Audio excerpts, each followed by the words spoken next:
Who's responsible? A local woman who lost her feet to frostbite, or the hospital who let her sign herself out while she could still walk? There could be a competency issue here, perhaps. Her family says they're upset, and I looked into it today.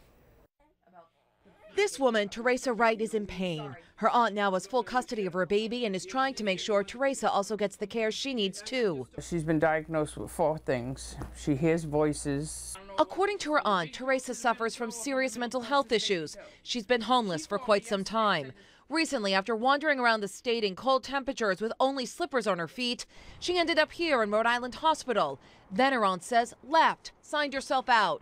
Her aunt does not have power of attorney, but claims she did tell the hospital that she was Teresa's immediate contact.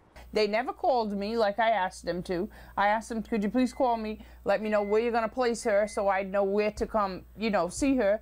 They never placed her anyway. They let her walk out the door. Well, eventually, Teresa returned to the hospital on her own when her feet became even more infected. But too much time had gone by to save them. Her feet were frostbit so bad that they cut off her foot.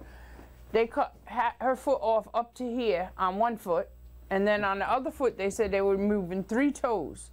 Mental health advocates say the hospital discharge process for those suffering from mental health issues needs to be improved. We're told there are 3 conditions in which providers can keep patients in the hospital. One of them is if the person presents a, quote, grave disability. These folks think that perhaps Teresa might have fit into that category. She didn't have to check herself out. They could have thought that the doctor would have had to be the person to do it.